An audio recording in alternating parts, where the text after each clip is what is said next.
دو zodiac sign کی خصوصیات۔ اگر آپ کا سن سائن یعنی آپ کی تاریخ پیدائش ایسی ہے جو دو زوڈک سائن کے درمیان ہے، جیسے یا تو وہ ایریز کا آخر ہے اور ٹورس کا سٹارٹ ہے،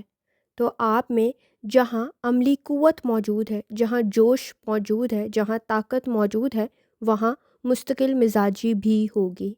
تو اگلا زوڈک سائن ہے ٹورس اور جیمینائی، یعنی اگر آپ ٹورس کے بالکل آخری تاریخ میں ہیں اور جیمینائی کی بالکل شروع کی تاریخوں میں ہیں، تو آپ میں جہاں توانائی، ذہانت موجود ہے، وہاں آپ صحیح استقامت بھی موجود ہے، ثابت قدم بھی آپ ہیں۔ تو اگر آپ کے زوڈک سائن کی تاریخ جیمینائی کے بالکل آخر میں اور کینسر کے بالکل شروع میں ہے، تو آپ کی تخلیقی صلاحیتیں جہاں بہتر ہیں، جذباتی طور پہ اسٹرانگ ہے، وہاں آپ دل اور دماغ کا ملاپ بھی بہترین ہوگا، آپ کے ذہن کی صلاحیت بھی بہترین ہوگی۔ اور اگر آپ کینسر کے بالکل آخر میں ہے اور لیو کے بالکل شروع میں ہے، تو جذباتی طور پہ اسٹرانگ ہونے کے ساتھ ساتھ آپ کی تخلیقی صلاحیتیں جہاں بہتر ہیں، وہاں دل کی گہرائیاں اور ذہانت بھی آپ میں موجود ہے۔ اور اگلا زوڈیک سائن ہے، اگر آپ لیو کے بالکل آخر میں ہے اور ورگو کے بالکل سٹارٹ میں ہے، تو آپ کو اظہار کرنا بھی آتا ہے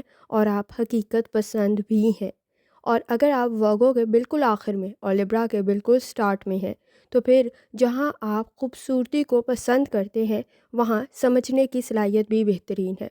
جہاں حسن موجود ہے، وہاں حکمت بھی موجود ہوگی، ذہانت بھی موجود ہوگی۔ اور اگلے ہیں، اگر آپ لبرا کے بالکل آخری تاریخ میں ہیں اور اسکارپیو کے بالکل شروع کی تاریخوں میں ہیں، تو جہاں شدت، جذبات کی گہرائی موجود ہے، وہاں نظریات بھی کافی حد تک طاقتور رکھتے ہیں۔ اور اگر آپ اسکارپیو کے بالکل آخر کی تاریخ میں ہیں اور سیجٹیریس کے بالکل شروع کی تاریخ میں ہیں، تو تبدیلی کو جہاں پسند کرتے ہیں، وہاں جوش کے ساتھ، ہوش کے ساتھ فیصلے بھی کرتے ہوں گے، نئے خیالات کا اظہار بھی کرتے ہوں گے اور گہرے جذبات بھی رکھتے ہوں گے۔ اور اگر آپ